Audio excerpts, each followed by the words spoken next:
हाताच्या पोझिशन्स आता मला कळल्या, 24 पॉइंट्स मला नोट्स मधनं कळले, व्हिडिओ मधनं कळले. फक्त मला एक आपल्या साधारणातला विषय शेवटचा कळला, जी बॉलचा विषय मला अजिबात कळला नाही.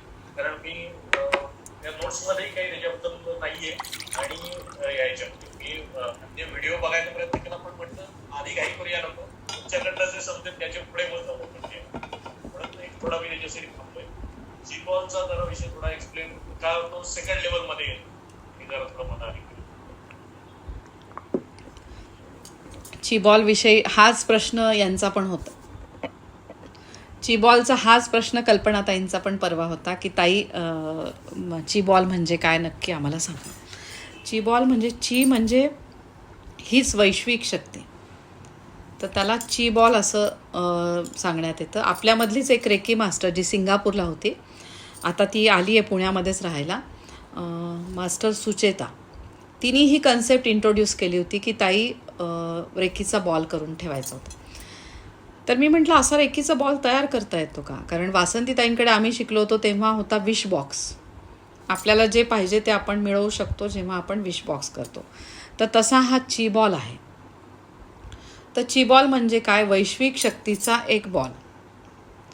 तर वैश्विक शक्तीचा बॉल रेकी लेवल 1 झाल्यापासूनच तुम्ही करू शकता. आधी आम्ही म्हणायचो की रेकीचा बॉल तुम्ही दुसऱ्या लेवलपासून करा, पण आता मी तुम्हाला सांगू शकते की रेकी लेवल 1 झाल्यापासूनच तुम्ही हे ब्लेसिंग तुमच्या जवळच्या लोकांपर्यंत पोहोचू शकता जेव्हा तुम्ही हा बॉल तयार करता.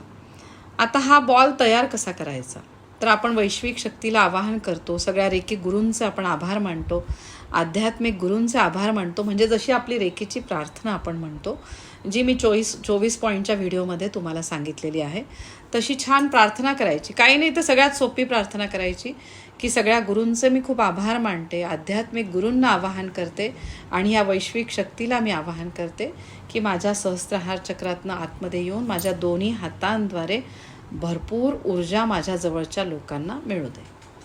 साधी प्रार्थना म्हणायची मनापासनं. त्याच्यात असं काही नाही की तुम्ही प्रत्येकाचे कॉल करून त्यांचे आभार माना. आणि हे केल्यानंतर तुम्ही काय करायचं की दोन्ही हात एकमेकांवर चोळायचे. आता काय होतं, तुम्ही नवीन साधक असता त्यामुळे तुम्ही म्हणता की अरे आमच्या हातातनं तर वाहतच नाही आहे रेकी. तर तुम्ही ते साधना केल्याशिवाय ती लगेच वाहणार नाही रेकी. तुम्ही जेव्हा सातत्याने तुमचं पूर्ण करता, कधी कधी तुम्हाला असं वाटेल की 21 दिवसामध्ये एक दिवस एकदम तुम्हाला खूप गरम झाले हात, तर हे प्रत्येकाच्या साधनेवर आहे. मी परत तुम्हाला सांगते. तर तुम्ही एकमेकांवर याची सोपी सुरू करण्याची पद्धत कशी आहे, एक तर तुम्ही एकमेकांवर हात चोळायचे आणि दोन्ही हात एकमेकांपासून लांब घ्यायचे.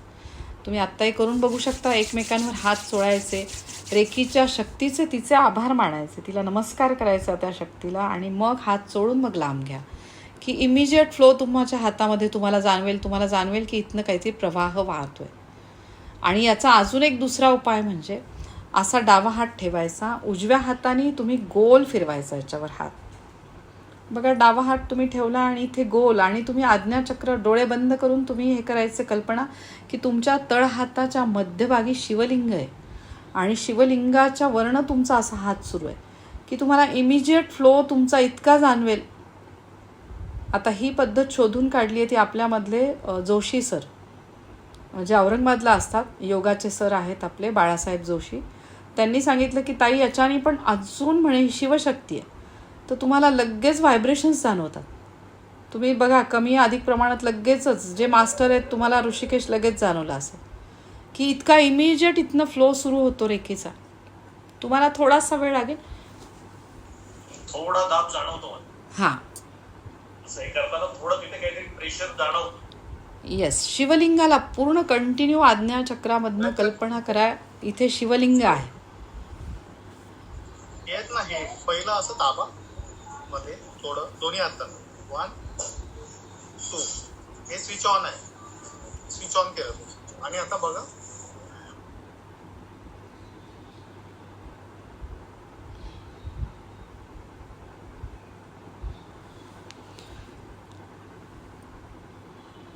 तुम्हाला जाणवतेच रेकी अगदी. हां, रेकीचा फ्लो लगेच इमिजिएटली सुरू होतो. आणि मग तुम्ही हात थोडेसे जवळ घ्या आणि मग लांब घ्या. आता तुम्ही जवळ घ्या आणि मग लांब घ्या. की तुम्हाला इथे जाणवेल की इथे प्रेशर आहे आणि त्यालाच रेकी म्हणायचं.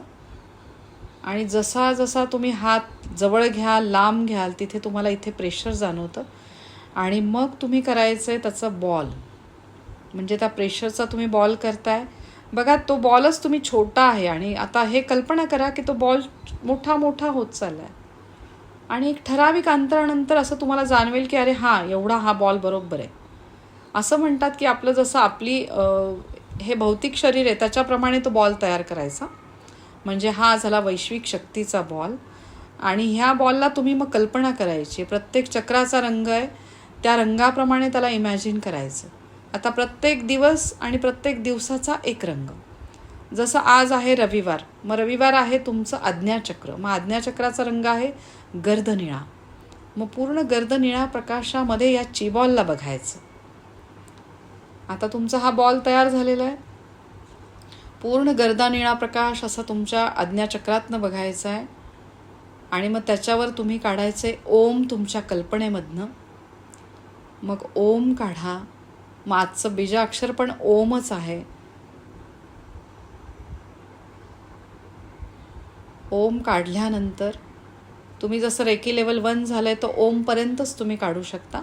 मग रेकी लेवल 2चे साधक त्याच्यावर चिन्ह काढतील कल्पनेतनं. आणि मग याच्यामध्ये तुम्ही बघायचं आधी आपल्या आईवडिलांना. मग बघा आपण जेव्हा डोळे बंद करून आपल्या आईवडिलांना बघतो त्यांचे आशीर्वाद लगेचच आपल्याला जाणवायला लागतात. मग आईवडिलांना बघायचं. मग आईवडिलांना मनापासून डोकं टेकवून नमस्कार करायचा आहे. जरी ते पितरांच्या स्वरूपात असले जरी ते आत्ता असले तरी त्यांचे आशीर्वाद आपल्याला लगेचच मिळायला लागतात. कारण आपले कनेक्शन्स तर आहेच आहेत ना. जे आहे ते आहेच आहे. आपलं हे असं आहे की आपल्या आईवडिलांशी आपलं कनेक्शन आहे. आपल्या जवळच्या सगळ्या लोकांशी कनेक्शन आहे. म्हणून ते आपल्या जवळ असू दे किंवा लांब असू दे पण ते लगेचच आशीर्वाद तिथे कामाला यायला लागतं. मग आईवडिलांना आपण त्यांचे ग्रेटफुल म्हणजे आपण त्यांचे आभार मानतो की तुमच्या पुण्याईमुळे मी ह्या मार्गावर आहे आणि तुमच्यामुळे मला ही मनुष्य योनी प्राप्त झालेली आहे. म्हणून मी तुमचे खूप आभार मानतो आणि त्याद्वारे मला ह्या वैश्विक शक्तीचे आशीर्वाद मिळत आहे. हे केल्यानंतर आपण काय करतो आपल्या लाईफ पार्टनरला घेतो चीबॉलमध्ये. मग त्यांचे आपण आभार मानतो की प्रत्येक व्यक्ती इम्पॉर्टंट आहे. मग लाईफ पार्टनर नंतर आपल्या मुलांना आपण बघतो. मग मुलांना बघतो तेव्हा त्यांच्यामध्ये असलेले ईश्वरी तत्व. मग त्या ईश्वरी तत्वाचे आपण आभार मानतो आणि मग ते ईश्वरी तत्व आणि त्यांचे ग्रेटफुल मानल्यामुळे एखादा मुलगा थोडासा वेगळा जरी वागत असेल किंवा त्रास देत असेल चिडचिड करत असेल तरी त्याच्यातही फरक पडायला. कारण आपण त्याच्या मनातनं काय करतोय आपण त्याला आभार मानतोय. तर आपण फक्त काय ही क्रिया त्याला नाही कळू देते पण आपण इकडे त्याचे आभार मानतोय की बाबा तुझ्यामुळे मला मातृत्व मिळालं आहे पितृत्व मिळालं आहे तर मी तुझे खूप आभार मानतो. मग असं म्हणतात ते आशीर्वाद तिथे वैश्विक शक्तीचे त्याच्यावर काम करतात. आणि मग आपण आपले बहीण भावंड घेतो सासू सासरे घेतो दीर नणंद घेतो. आपण म्हणायचं की मी कितीच भाग्यवान आहे की मला एवढे नातेवाईक आहेत. या जगामध्ये अशी कितीतरी लोक आहेत जे अनाथ आहेत ज्यांना कोणी नाही आहे. मग जेव्हा आपली ही भावना जास्त सक्षम होते की मी किती भाग्यवान आहे की मला 4 लोक आहेत विचारायला ती भावना पण खूप सुंदर आहे. मग ती वैश्विक शक्ती काय म्हणते की हिला मी भरभरून देते अजून. मग तिथे ती काम करायला लागते. म्हणजे तुमच्या विचारांची क्षमता वाढायला लागते बघा. मग आता हे झाले तुमचे आई वडील बहीण भावंड सासू सासरे येतात. मग हळूहळू आपण काय करतो आपल्या कल्पनाशक्तीमधनं आपण आपल्या घराला बघतो. मग आपण आपल्या घराच्या कानाकोपऱ्यामध्ये सगळीकडे बघायचं. मग खरंच इमॅजिन करा की तुमच्या घराचा कानाकोपरा सगळीकडे वैश्विक शक्ती वावरते आणि त्या घराला तुम्ही थँक्यू म्हणा आय लव्ह यू म्हणा आपल्या घराला आणि त्या घराचे आभार माना की अरे ह्या जगामध्ये अशी कितीतरी लोक आहेत की ज्यांना आपलं घर म्हणून नाही आहे ते फुटपाथवर राहतात. मग मी तर किती भाग्यवान आहे की मला आहे घर.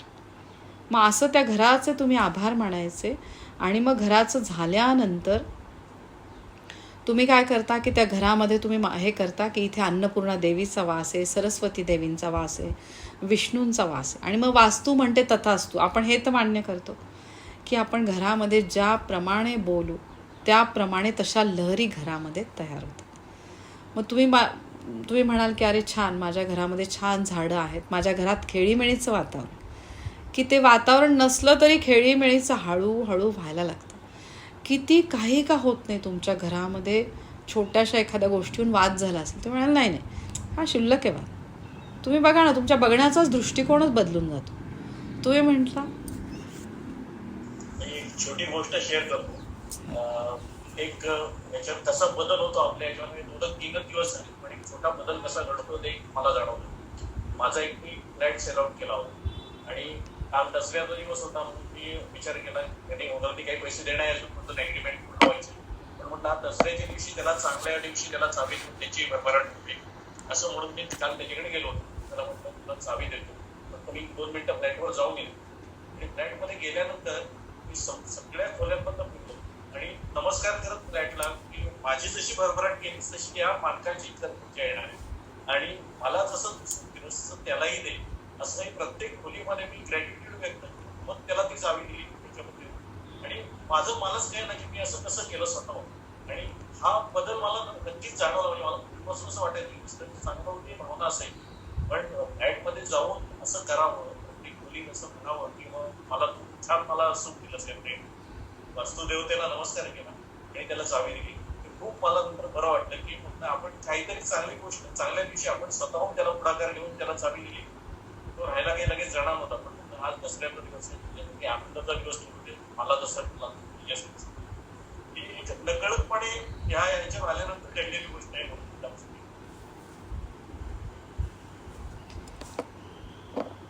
खूपच छान अनुभव दादा तुमचा. आणि मी म्हटलं ना, ती शक्ती आपल्याकडनं कोणाकडनं काय कार्य करून घेईल काहीच सांगता येत नाही. म्हणजे हे तुमच्याकडनं तुम्ही म्हणता की मला पण कळालं नाही, मी कसं काय माझ्या घरातनं फिरलो, त्या आभार मानले, सगळ्या खोल्यांचे आभार मानले, त्या घराचे आभार मानले. आणि ही भावना खूप महत्त्वाची आहे की माझ्याद्वारे जशी माझी भरभराट झाली तशी दुसऱ्यांची होऊ दे. म्हणजे मी त्या वैश्विक शक्तीला म्हणते की माझे जे कोणी मास्टर आहेत माझ्या ह्याच्यात तयार होत आहेत, जे रेकीचे साधक पहिले होऊ दे दुसरे होऊ दे, सगळ्यांना ह्या शक्तीचे आशीर्वाद मिळू दे, सगळ्यांचं कल्याण होऊ दे. आणि मी जसं म्हटलं की प्रत्येकाला आपल्या आपल्या कुलदेवीचं तुम्ही स्मरण ठेवा. कुलदैवत आणि कुलदेवी, त्या कुलदेवी आणि कुलदैवत आपलं खूप हे करतात, आपल्याला भरभराटच देतात. त्यांची जाणीव ठेवायची कुठलंही कार्य होताना. असं नाही की संकटाच्याच वेळी फक्त कुलदेवींना बोलवायचं किंवा कुलदेव. मी तर म्हटलं चांगलं होताना तुमची कृपा आहे आमच्यावर. कुठली का देवी असत नाही, कुठले तुमचे देव असू द्या, तुमची कृपा अशीच आमच्यावर राहू द्या. कायम स्वरूपात तुमची कृपा राहू द्या. की ती कृपा राहतेच. एखाद्याला माहिती नसतं की आपलं कुलदैवत काय, कुलदेव काय, पण हळूहळू जशी तुमची साधना वाढते आपोआपच तुम्ही त्या ठिकाणी जाऊन पोचता. माझ्या ह्याच्यातले कितीतरी लोक आहे, मी सांगू शकते की ताई आम्ही दीक्षा घेतली आणि आम्ही इतक्यांदा आमच्या किती दिवसाचा आम्ही प्लॅन करत होतो कुलदैवत, आणि आमचा लगेचच योग आला आणि आम्ही जाऊन आलो. तर असे बरेच जण आहेत आपल्या याच्यामध्ये आणि त्यांना त्यांच्या कुलदेवांचं छान दर्शन होतं. तर मला असं वाटतं की वासंतीताई ते करून घेत आहेत बहुधा सगळ्यांचं. आणि कारण वासंतीताई ज्या याच्यात गेल्या त्यांना वाटलं की माझं लाईफ स्पॅन कमी झालं, पण कोणाचं असं व्हायला नको, म्हणजे सगळ्यांच्या आयुष्याची दोरी लांबवावी. आणि मला असं वाटतं त्या भरभरून आशीर्वाद देत आहेत. कारण जी व्यक्ती अशी विचार करू शकते की आता त्यांना फक्त 5च वर्ष राहिले होते आणि तेवढ्या 5 वर्षात बाबा मला हे माझ्या आयुष्यात जे ब्लेसिंग आलं आहे ते सगळ्यांना मिळू दे, तर त्यांचे ब्लेसिंग खूप महत्त्वाचे आहेत. मिका ओसुईंचे पण ब्लेसिंग खूप महत्त्वाचे आहेत. या दोन्ही व्यक्तींचं आयुष्य कमी होते पण त्यांनी भरभरून दिलं जगाला. आणि म्हणून मला असं वाटतं मिका ओसुईंना पण सगळं जग मानतं. तसंच गौतम बुद्धांचे, त्यांचा कमी काळ हे होते ते, पण त्यांनी पूर्ण जग त्यांना मानतं. तर अशी ही वैश्विक शक्ती आहे आणि ती छान जादू करते. मिरॅकल्सला नेहमी तुम्ही तयार राहा. तुमच्या आयुष्यामध्ये मिरॅकल्स व्हायलाच लागतात. आणि झोपताना फक्त एक प्रार्थना ठेवायची की मला जे जे आज दिवसभरात जे काही ब्लेसिंग मिळालेत ते तुम्ही सांगा, त्या युनिवर्सला सांगा की मी भगवंता तुझे कितीच आभार मानू की माझं आज हे छान झालं, मला खायला छान मिळालं, अरे मला हे मिळालं. भले तुम्हाला कितीही कष्ट झालेलं असू दे तरी तुम्ही म्हणायचं भगवंता मी तुझे खूपच आभार मानतो. आजचा छान दशमीचा दिवस आहे, उद्या एकादशी आहे, तर तुम्ही त्या भगवंताचे आजपासूनच आभार माना की उद्याची येणारी एकादशी कितीच छान असेल आणि किती तुझे मी कितीच आभार मानू की आज भगवद्गीतेसारखं तयार झालेलं आहे एवढं छान पुस्तक की जे आपण वाचायला पाहिजे आणि त्याच्यामध्ये दिलेला आहे पूर्ण जीवनाचा अर्थ की कसं जगायचं, कोणाशी कसं वागायचं, कसं आणि कर्म कसं करा, प्रत्येक कर्म किती विचारपूर्वक करा. आणि जेव्हा आपण ह्या कलियुगामध्ये कर्माला खूप महत्त्व आहे.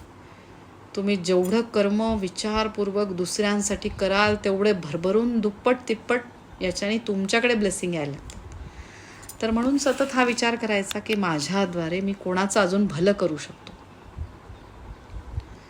तर असं खूप छान आहे ही वैश्विक शक्ती आणि जिच्याद्वारे आपले मूलाधार चक्र आणि बाकी इतर चक्र पण खूप छान काम करायला लागतात. आता पुढचं चक्र आपण बघूया, स्वाधिष्ठान चक्र. स्वाधिष्ठान चक्र ते तुमच्या क्रिएटिव्हिटीशी संबंधित आहे. म्हणजे मी म्हणते की प्रत्येक व्यक्ती ही युनिक आहे. जशी मी आहे तशी नॉट एक्झॅक्टली समोरची व्यक्ती असेल. प्रत्येकामध्ये विविध गुणदर्शन म्हणजे आहेत, पण त्याला एक्झॅक्टली सगळ्यांना तो प्लॅटफॉर्म मिळत नाही. म्हणजे काय होतं, तुमच्या काही तुम्ही चाइल्डहुडचे डेज आठवा तुमचे लहानपणापासूनचे, तर तुम्ही काहीतरी खूप वेगळं करत असाल. तर त्यावेळेसचे जे आहे तुमचे, तर ते आत्ता ह्या वयात पण तुम्ही करू शकता. तुम्हाला एखादी गोष्ट करावीशी वाटते, तुम्हाला तरुणपणी वाटत असेल की छान मी योगासनं बाबा करावे, छान मी वॉकिंगला जावं, मी छान रनर पण होऊ शकतो. तर ती वैश्विक शक्ती काय करते की तुमच्यामध्ये असलेल्या गुणांना ती अजून चालना देते जेवढी तुम्ही साधना वाढवता. मग तुमचं ड्रॉइंग छान असेल, तुम्ही ड्रॉइंग छान करायला लागता. शेतीची आवड असेल तर तुम्ही कुठून तरी तुम्ही त्या गोष्टीकडे जाऊन पोहोचता.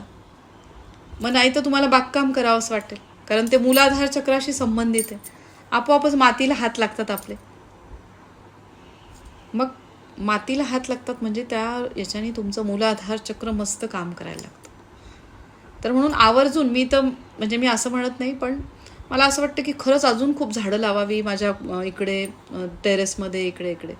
तर त्याच्याने काय होतं, तुमचं मूलाधार चक्र एकदम छान काम करायला लागतं. तर आवर्जून कोणी मुद्दामून मातीचं काम काढा.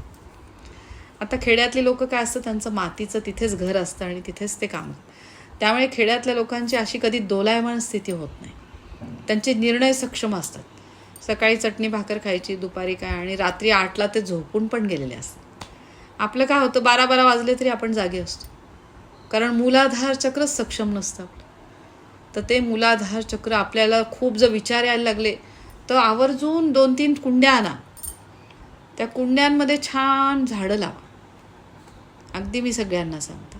आणि मग बघा तुमच्या विचारांची गती कशी बदलते. आणि रोज त्या झाडांना छान पाणी द्या. मग त्याला काही खत द्यायचं का ते बघा.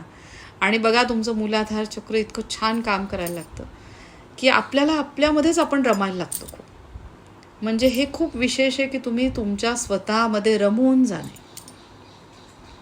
खूप झालं, आपण सगळ्यांसाठी खूप करतोय, पण आपण आपल्या स्वतःसाठी कधीच जगत नाही.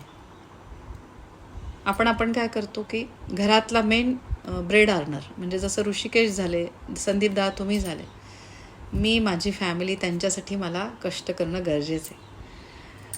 त्यासाठी म्हणून आज तुमचे 2 वयाचे डिफरन्स आहेत वेगळे. किंवा कल्पनाताई, त्या पण आज त्यांना 3 मुलं आहेत, 3 वेगवेगळ्या ठिकाणी राहतात मुलं, पण त्यांचा अट्टाहास हा आहे. मिस्टर त्यांचे जाऊन बरेच दिवस झाले, पण बाबा माझ्या 3ही मुलांचं सगळं छान होऊ दे. म्हणजे बघा ना, त्यांचं लग्न झाल्यापासून आत्तापर्यंत त्या विचार कोणाचा करताय, आपली मुलं, आपली नातवंड. म्हणजे तिथेच आपण खेळतोय. म्हणजे आपण हा विचारच करत नाही की आता माझं काय.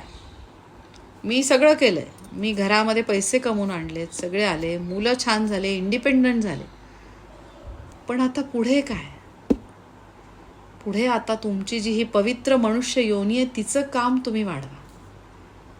तिच्याद्वारे तुम्हाला अजून कोणाचं कल्याण करता येतंय का ते बघा. किंवा आपल्या शरीराची आता खूप काळजी घ्या. आता इतकी वर्ष तुम्ही काय केलंय, तुमच्या फॅमिलीसाठी तुम्ही कमवत आलाय. तर आता काय करा, give priority to your health. मग हेल्थचा प्रायोरिटी म्हणजे काय की तुमचे विचार छान, विचार छान झाले की तुम्हाला कृती पण तुमची छान घडणार आहे. आणि मग तुमच्या स्वतःवर खूप प्रेम, जेव्हा भरभरून आपण आपल्या स्वतःवर प्रेम करायला लागतो त्यावेळेस बघा तुम्ही हा विचार कराल का की एवढं रात्रभर मी आज झोपलेलो आहे, 8 तासाची माझी झोप झाली आहे, 6 तासाची, 8 तासाची. मग त्याच्यानंतर तुम्ही इमिजिएटली उठल्या तुम्ही चहाची तुम्हाला सवय लागून गेली आहे, पण तुम्ही प्याल का? तुम्ही जर हा विचार करत असाल की बाबा माझं मणिपूर चक्र मला सक्षम करायचं आहे, आणि जेव्हा 6 तासाची झोप झाली मग त्या अनुषापोटी तुम्ही टॉक्झिन्स असलेला चहा पोटात घ्याल का? तुम्ही काय विचार कराल? नाही, मला माझ्या शरीराची काळजी घ्यायची, छान घ्यायचं तर तुम्ही छान लिंबू पाणी मध घ्याल, नाही तर छान काढा घ्याल, तुळशीची 2 पानं खाल, किंवा छान आवळ्याचा रस घ्याल. कारण तुम्हाला माहिती आहे तुमचे ऑर्गन जर खराब व्हायला लागले तर कोणाला तरी हॉस्पिटलाइज आवडतं का? कल्पनाताई म्हटली ह्या वयात नको रे बाबा ते हॉस्पिटलाइज, काही नको. म्हणून त्या ह्या वयामध्ये पण योगासनं करतात. एकट्या राहतात ना, त्या कोणावर अवलंबून नाही आहे. त्या म्हणतात ताई मुलांना मी सांगितलं मला माझं स्वातंत्र्य पाहिजे, मी तुमच्याकडे येत जाईल पाहुण्यासारखे, पण आता मला माझे मित्र, माझा परिवार, त्यांचे जे फ्रेंड सर्कल आहेत, मैत्रिणी वगैरे, त्यांच्या बहिणी हक्काने कुठे येणार, त्यांच्याकडेच ना. तर म्हणून त्यांनी सरळ सांगितलं की बाबा मी जे आहे तुम्ही तुमचे तिघच सगळे राहा जिथे तुमचे हे आहेत, आणि मी माझी राहणार. आणि छान त्या त्यांच्या योगासनान त्यांच्या ह्याच्या स्वतःकडे लक्ष देतात, स्वतःची काळजी घेतात. आणि म्हणून त्या म्हटल्या की नाही ताई पण मला काय पाहिजे, एवढं सगळं होऊन म्हणजे घार हिंडते आकाशी, लक्ष तिचे पिल्लापाशी. म्हणजे त्यांचं लक्ष काय, त्यांचे नातवंड. ताई माझा तो मोठा नातू आहे ना, त्याचं सगळं छान झालं पाहिजे शिक्षण. म्हणजे मला परवा त्या हेच म्हटलं मावशी तुम्ही किती पॉझिटिव्ह आहात, म्हणजे तुमचे विचार. म्हणजे बघा आम्ही अजून ह्या स्टेजमधनं आम्ही गेलेलो नाही आहे, त्यांच्यासारखी स्टेज आपली यायची अजून. पण ह्या स्टेजला पण त्या म्हणतात त्या स्वतःचं तर जगताय, म्हणजे त्यांच्या यांना प्लॅटफॉर्म मिळतो आहे, त्यांच्यामध्ये जे काही आहेत त्यांचे चांगले गुण, त्यांच्या चांगलं तीर्थंकार आहे त्यांचं वाचतात, त्या ऑनलाईन ते जॉईन करतात. आणि शिवाय त्यांच्या प्रायोरिटी हेल्थला देतात म्हणून ते योगासनं करतात, ध्यानधारणा करतात. मग तसं सगळ्यांना राहता आलं पाहिजे की आत्ताच आपण शिकायचं की बाबा माझ्या स्वतःकडे मला खूप लक्ष द्यायचं आहे. मी जर चांगला सक्षम असेल, माझे विचार सक्षम असेल, माझं रोज खाण्याचं मी अग्नितत्व सांभाळत असेल, तर मी कधी हॉस्पिटलाइज होईल का? कधीच नाही. आणि जर आपल्याला मेडिसिन हा विळखा आहे,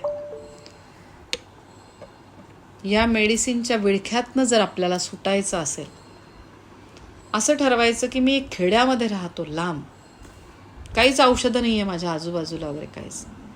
पूर्वीच्या काळी काय होतं, लोक जडी काय घ्यायचे, तुळसच घ्यायचे. मला वाटतं जवळपास तुळशीचंच काढ्याने सगळं बरं होऊन जातं. अजूनही तेच औषध आहे रामबाण, म्हणजे सर्दी खोकला ताप काही येऊ दे, तुळस. आणि पारिजातक आहे, पारिजातकाचं पण काहीतरी घेतात पानांचं, की त्याच्यातनं तुमचा हडीताप पण जातो. तर ही जुनी औषधं आपल्या जुन्या लोकांनी शोधून काढलेली आहेत, पण आपल्याला आता त्याचा पूर्ण विसर पडला आहे. आणि आपण थोड्या काही गोष्टी झाल्या की आपण लगेच डॉक्टरांकडे जातो. तर असं आहे आपलं हे शरीरशास्त्र, आणि त्या शरीराकडे आपण खूप लक्ष द्यायला लागतो जेव्हा आपण रेकी शिकतो. आपल्या हिलिंग ग्रुपमधली मास्टर होणारे आता कीर्ती आणि स्वाती हे आता जॉईन झालेत. ॲक्च्युली एका काकूंना आपण रेकी देतो आहे, हॉस्पिटलाइज आहेत त्या, तर त्यांच्यासाठी रेकी सुरू आहे म्हणून ते जॉईन झाल्या. मी म्हटलं आपण 4ला रेकी देऊया, पण ठीक आहे 5 मिनटं मी घेते. कीर्ती आणि स्वाती 5 मिनटं थांबा, 5 मिनटात आपला लेक्चर मी संपवते. तर असे आहे स्वाधिष्ठान चक्र. जेव्हा आपण आपल्याला प्रायोरिटी देतो आणि जेव्हा रोज रेकीचं आपण ध्यान करतो त्यावेळेस आपल्याला असं आपोआपच सुचतं की आता आज वॉकिंगला जावं छान, किंवा छान ध्यानधारणा करावं. मग चला मी काढा घेऊन बघतो, स्मूदी घेऊन बघतो. म्हणजे मी सगळ्यांना आपल्या ग्रुपमध्ये सांगते की ग्रीन स्मूदी घेत जा. मग ग्रीन स्मूदीची रेसिपी पण मी खूपदा टाकते किंवा माझ्या शॉर्टमध्ये पण असते की काही नाही, त्याच्यामध्ये आपण 2 बदाम भिजत घालतो, 2 अंजीर, थोडे मनुका, इसेन्शियल सीड्स असतात, पंपकिन वगैरे असं काय, किंवा सब्जा बी असतात छान, आणि मग एखादं ॲपल मग त्याच्यामध्ये आवळा टाकतो आपण, कोथिंबीर टाकतो, अद्रक घालतो आणि हे जे भिजवलेले रात्रीचे आहेत ते आपण बदाम सोलून त्यात टाकतो आणि ते सगळं मिक्सरला फिरवतो. त्याच्यात दालचिनीची पूड टाकतो आणि ते हेल्थ ड्रिंक आपण सकाळी घेतो, ज्याद्वारे आपल्या एनर्जी लेवल्स खूप वाढायला लागतात छान. आपल्या सगळ्यांना माहिती आहे की जसं आवळा अमृत फळ आहे किंवा तुळसमध्ये संजीवनी आहे. तुळस म्हणजे संजीवनी वनस्पती तुम्हाला कुठे शोधायची गरज आहे का? नाही, आपल्याजवळच आहे, आपल्याच घरामध्ये आहे. तर ही स्मूदी सगळ्यांनी घ्या आणि त्याद्वारे तुम्हाला जाणवते की तुमचे चक्र खूप छान काम करत आहे. तर ही क्रिएटिव्हिटी तुमची वाढते. हे आहे तुमच्या स्वाधिष्ठान चक्राशी संबंधित, जे आहे तुमच्या नाभीच्या 4 बोटं खाली आणि त्याचं तत्व आहे जलतत्व आहे. जसं मूलाधार चक्राचं पृथ्वी तत्व, तसं स्वाधिष्ठान चक्राचं जलतत्व. काही नाही तर सातत्याने तुम्ही पाणी पित राहा. पाणी पित राहिलं की ते चक्र शुद्ध पण राहतं, सगळं शरीर शुद्ध राहतं आणि आपोआपच ही आंतरिक शक्ती आहे जी रेकी ती भरभरून व्हायला लागते आणि तुमच्या क्रिएटिव्हिटीला प्लॅटफॉर्म मिळायला लागतो की तुम्हाला माहिती पण नाही की आजच्या महिन्याभराने तुम्ही अजून काहीतरी वेगळं काहीतरी करत असाल, की छान सकाळी उठून तुम्ही वॉकला जात असाल, मग आपोआपच तुम्ही चहा बंद करता. आपल्याला तलफ झालेली आहे. आपण सगळे आपल्याला लहानपणापासून बाबा चहा घे, आईने पण दिला, अशा याच्यात आपण चहा घेत आलो. पूर्वी जो चहा होता तो ब्लॅक टी होता, मग त्याच्याने तरतरी यायची. पण आता जे चहा असतात ते दूध मिक्स करून आपण करतो आणि त्याच्याने ॲसिड वाढतं अजून. तर तुमची चहाची सवय तुम्हाला एकदम नसेल मोडता येत तर तुम्ही हळूहळू कमी करा, त्याचं प्रमाण कमी करा. पण त्याच्याने बेनिफिट काहीच नाही आहे आपल्याला. तर त्याच्याऐवजी तुम्ही सकाळी उठून छान आवळा ज्यूस घ्या, नाही तर ग्रीन स्मूदी घ्या छान तुळस वगैरे टाकून. आणि काही नाही तर तुम्ही काढा घेऊ शकता, थोडं क्लायमेट चेंज झालं असेल.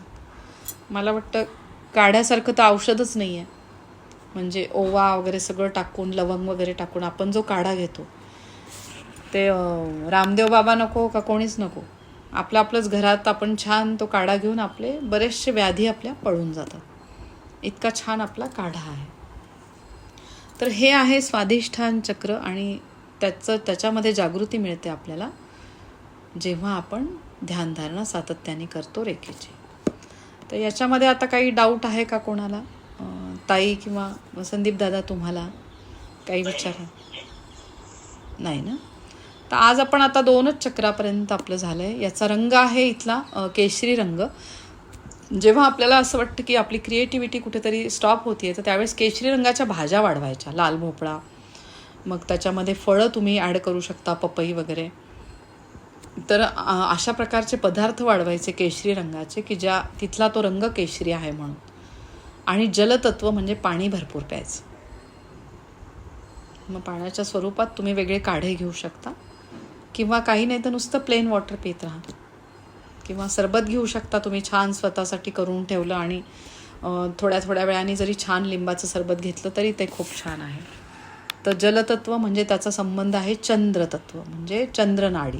मग चंद्रनाडी म्हणजे डाव्या बाजूची नाकपुडी, जिच्याने तुमच्या शरीराला थंडावा मिळतो, शीतलता मिळते.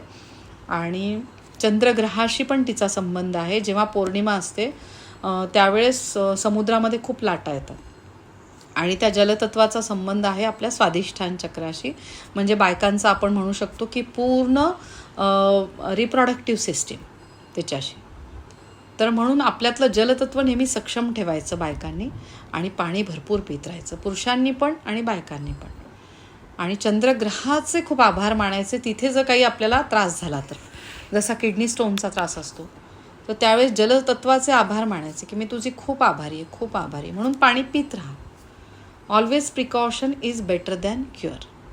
म्हणून सगळ्यांनी जलतत्वाचे आभार मानायचे, चंद्रग्रहाचे आभार मानायचे आणि मग बघा तुमचं स्वाधिष्ठान चक्र किती छान काम करायला लागतं.